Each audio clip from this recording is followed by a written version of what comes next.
Hello, xin chào các bạn đã quay trở lại với review 5 phút. Hôm nay, chúng ta sẽ tìm hiểu chi tiết về các cảnh giới trong kiếm lai. Hệ thống tu luyện trong kiếm lai có thể đánh giá là tương đối phong phú. Ngoài phổ biến như tu tiên hay còn gọi là tu đạo như thường thấy ra, thì còn có võ phu, kiếm tu, binh gia tu sĩ, tu hương hỏa thành thần. Nhưng chung quy lại có hai hệ thống cảnh giới phổ biến có thể áp dụng cho toàn bộ.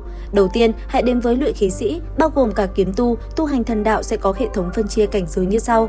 Thứ nhất, hạng ngũ cảnh bao gồm luyện da, luyện cơ, luyện gân, còn được gọi là liệu cân, luyện xương và luyện thể.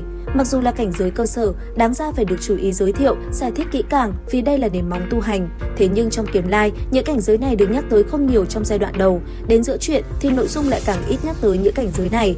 Đáng chú ý nhất trong giai đoạn hạng ngũ cảnh là cảnh thứ 3, liệu cân cảnh luyện gân. Đây được đánh giá là một cảnh giới khó mà vượt qua, cho nên người tu đạo còn gọi cảnh giới này là lưu nhân cảnh. Có thể hiểu là cảnh giới giữ người, vì trong lịch sử người ngã xuống mà không thể vượt qua cảnh giới này hơn xa những cảnh giới khác. Tại sao cảnh giới này lại gọi liệu cân cảnh? Tại vì Hạo Thiên thiên hạ từng có một người tu luyện tên Liệu Thất dừng lại ở cảnh giới này thật lâu. Người nghĩ kẻ này đại đạo cũng chỉ đi đến đây, thì Liệu Thất một lần đột phá từ hạng ngũ cảnh lên đến thượng ngũ cảnh, từ lưu nhân cảnh lên ngọc phát cảnh. Từ đó mà thành truyền kỳ, thành điều mà người tu luyện đến mơ cũng không dám mơ. Vậy là Liệu Thất luyện gân, luyện một bước lên ngọc phác, người đi sau lấy tên Liệu Cân cảnh để mong mình cũng một bước lên mây, không bị lưu lại tại đây. Tiếp theo, trong ngũ cảnh bao gồm Động Phủ, Quan Hải, Long Môn, Kim Đan và Nguyên Anh. Động Phủ cảnh, tên như ý nghĩa, tìm ra động phủ trong thân thể. Thân người có 365 khiếu huyệt thì có thể mở bấy nhiêu động phủ. Tùy theo pháp môn tu luyện mà từng môn phái, từng người lại có cách xây dựng động phủ trong thân thể, hay có thể gọi là tiểu thiên địa của mình. Cảnh giới này sẽ được miêu tả kỹ càng khi Trần Bình An chuẩn bị hợp đạo kiếm khí trưởng thành. Tiếp theo, Quan Hải cảnh, người lên cao nhìn xa, xem đại đạo rộng lớn như biển. Đây chính là ý chỉ cảnh giới này. Tại cảnh giới này, người tu luyện bắt đầu mở cửa động phủ trong thân. Từ đây có thể gọi là tiểu thiên địa, mở ra đối với đại thiên địa là thế giới để hoàn thành đại chu thiên. Khi này linh khí, trọc khí, sát khí, hồng chân khí sẽ chảy ngược lại vào tiểu thiên địa, giống như nước biển chảy ngược vậy. Kẻ cảnh giới động phủ không đủ chắc chắn thì không thể chịu nổi, ngã cảnh là chuyện nhỏ, đạo cơ bị hủy mới là điều thường thấy. Nên Quan Hải cảnh là cảnh giới lên nhanh mà xuống lại càng nhanh, có người chỉ kịp nhìn đại đạo của mình trong khoảnh khắc rồi cả đời không được lấy lại. Kế đến Long Môn cảnh, động phủ vững chắc, tiểu chu thiên đại chu thiên viên mãn, tích lũy đạo lực, đan thất, phong chứa kim đan, bên trong khắc đồ án, chuẩn bị kết kim đan như cá vượt long môn, một bước tiên phàm cách biệt. Về kim đan cảnh, người tu hành có câu nói, kết thành kim đan khách mới là ta bối nhân, ý nghĩa rằng kẻ kết thành kim đan mới là người cùng bối phận với ta, có thể xứng đáng để gọi là đạo hữu. Dưới 5 cảnh đều là hậu bối, 5 cảnh là đồng bối, trên 5 cảnh là tiền bối cũng là đạo hữu của ta. Người mạnh nhất trong cảnh giới này từ xưa đến nay là Lữ Thuần Dương, Lữ Tổ, Lữ Nham, một hình ảnh kinh điển của bát tiên trong thần thoại Trung Hoa, Đông Hoa đế quân Lữ Động Tân. Nhất hỏa kim đan, nhập ngã phủ, chi mệnh tại ngã, bất tại thiên. Có thể hiểu thành, người đến cảnh giới kim đan là bước đầu nắm giữ đại đạo của mình, không có mù mờ đi tìm đạo nữa. Đây chính là lời Lữ Nham nói về cảnh giới này. Kế tiếp, Nguyên Anh cảnh, khác với các tác phẩm khác, phải toái đan thì mới thành anh, giống như là Nguyên Anh coi kim đan như vỏ trứng, kiếm lai không giống vậy. Kim đan rất quan trọng, đến mức phải tìm một tòa động phủ trong tiểu thiên địa để giấu kim đan vào trong đó, nơi đó được gọi là bản mệnh khiếu huyệt, vô cùng trọng yếu.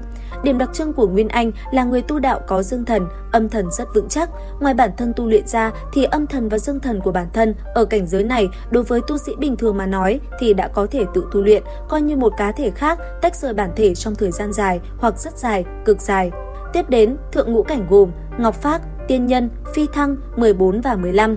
Ngọc Phác cảnh sau Liệu Cân, đây là cảnh giới nhiều người vẫn lạc trên đường đột phá. Vì sao? Vì nếu không phải người có đạo tâm trong suốt trực chỉ đại đạo thì từ Nguyên Anh đến Ngọc Phác sẽ phải trải qua tâm ma kiếp. Trong kiếm lai không có thiên kiếp khi đột phá cảnh giới, chỉ có tâm ma kiếp này có thể nói là trời sinh để đối phó với người tu tiên.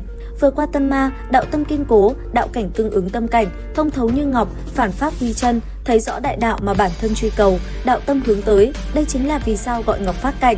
Tiên Nhân cảnh cùng Phi Thăng cảnh, mặc dù là hai đại cảnh giới lớn, chiến lược mạnh mẽ, nhưng thực chất lại không phải là cảnh giới khó đột phá.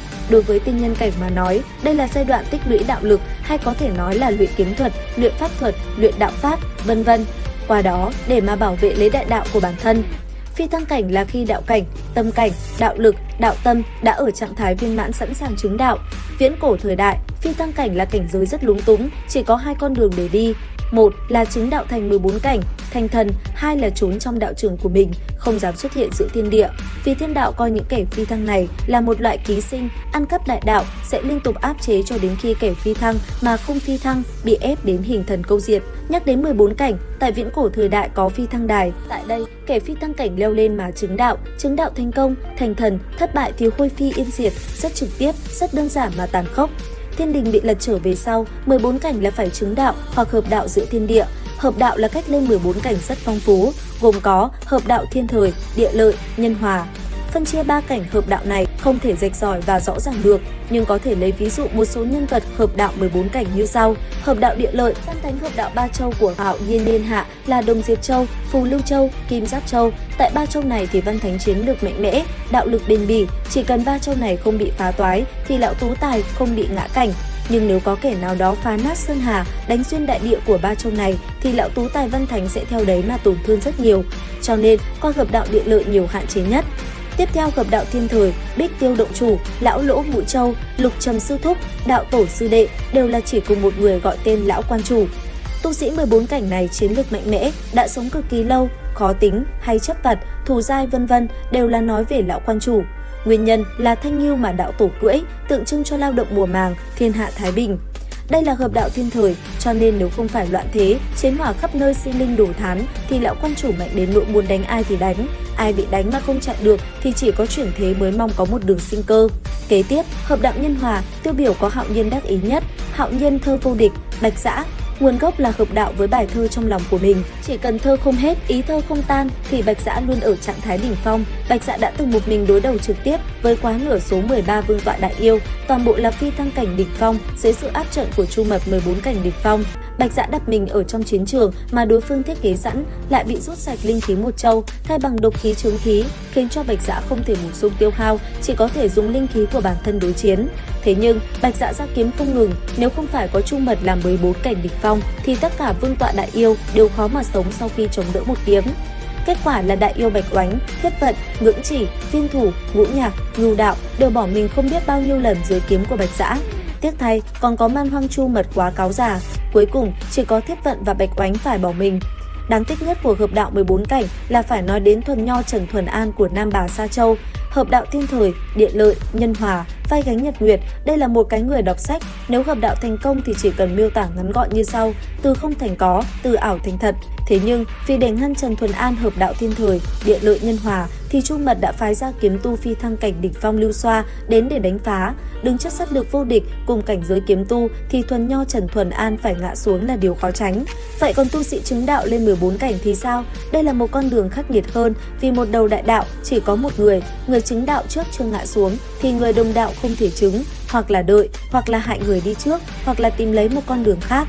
Chứng đạo là một con đường mà kẻ trung đạo với ta, là kẻ có đại đạo chi tranh với ta, chỉ có thể tồn tại một, kẻ có đại đạo đi qua đại đạo của ta, như hai đường thẳng cắt nhau cũng là kẻ ngăn đạo ta, phải tranh giành, lại có đại đạo chi tranh.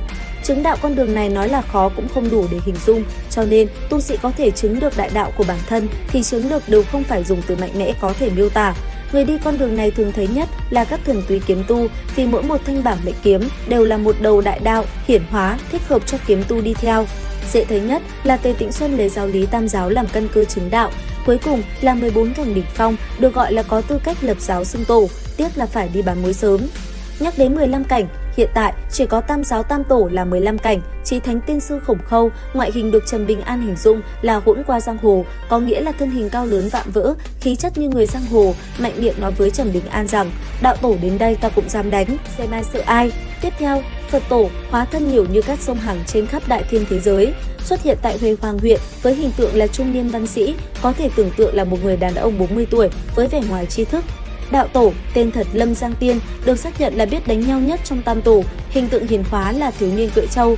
Vì nhân tập lật đổ thiên đình mà tam giáo tam tổ phải hợp đạo ba tòa thiên hạ để bước thân lên 15 cảnh. Từ đây khiến cho ba tòa thiên hạ rơi vào hoàn cảnh dần dần bị đạo hóa, khiến cho ba vị 15 cảnh này không dám can thiệp vào chuyện trong ba tòa thiên hạ. Tiếp đến là cảnh giới võ đạo. Đầu tiên, ba cảnh luyện thể gồm Nê Phôi, Mộc Thai, Thủy Ngân. Ba cảnh luyện thể đầu tiên này, điều quan trọng nhất là trong vòng 3 cảnh phải luyện ra được một tia chân khí. Giang hồ có câu, luyện quyền không luyện chân, dẫn tả nhập vào thân. Võ phu ba cảnh không luyện ra được chân khí thì càng luyện càng dễ sinh bệnh, trăm hại mà không một lợi. Kế đến, 3 cảnh luyện khí gồm anh hồn, hùng phách, võ đảm. Quan trọng nhất trong 3 cảnh này là luyện ra một viên anh hùng đảm, không tương đồng như kim đan của luyện khí sĩ. Viên võ đảm này đối với người thường có phần lớn phụ thuộc vào cơ duyên khiến người võ phu phải rơi vào hoàn cảnh nguy hiểm vạn phần. Cho nên, cơ duyên này cũng là chuông báo tử của người tập võ. Tiếp theo, 3 cảnh luyện thần gồm kim thân, vũ hóa, sơn điên. Kim thân cảnh, tượng thần đắp lên hoàng kim, mạ vàng thì gọi là kim thân, cho nên kim thân cảnh là trong thân võ phu như có thần linh trấn giữ, tự mình là thần của thân ta. Vũ hóa cảnh hay còn gọi là viễn du cảnh, tại cảnh giới này, võ phu đã có thể phi hành mà không cần dùng ngoại vật như pháp bảo. Sơn điên cảnh gọi đơn giản là chín cảnh hay cửu cảnh, đã là cảnh giới cực hạn của phàm nhân. Từ đây trở đi, 3 cảnh giới cuối cùng là 3 bước trở thành thần. Khí thịnh, quy chân, thần đến. Trần Bình An đã từng đi qua Ba Châu Hạo Nhiên, đi đến kiếm khí trưởng thành 2 lần, tham gia đại chiến cuối cùng của kiếm tu với man hoang thiên hạ. Cho nên Trần Bình An là võ phu khí thịnh cảnh mạnh nhất thời xưa tới nay, mạnh hơn cả võ thần Khương Xá. Tào Từ được công nhận là võ phu mạnh nhất cùng thế hệ, thắng Trần Bình An đã 4 lần. Để đột phá khí thịnh, cũng du lịch các châu, tham gia chiến trường với yêu tộc. Cho nên, khí thịnh cảnh giới của võ phu như thần linh quan sát nhân gian, thu hết vạn sự, vạn vật về tự thân thì gọi là quy chân. Cuối cùng là thần đến, cảnh giới cuối cùng của võ phu hiện tại là võ thần hay còn gọi là 11 cảnh. Cảnh giới này do Khương Xá nắm giữ hơn vạn năm, đến gần nhất hắn bị binh giải thì những người ở cảnh giới nửa bước 11 mới lần lượt lên 11 cảnh. Như vậy, trên đây là 2 hệ thống cảnh giới cơ bản trong kiếm lai. Trong tập sau, mình sẽ giới thiệu chi tiết về bản đồ kiếm lai. Video đến đây là hết. Xin chào và hẹn gặp lại các bạn.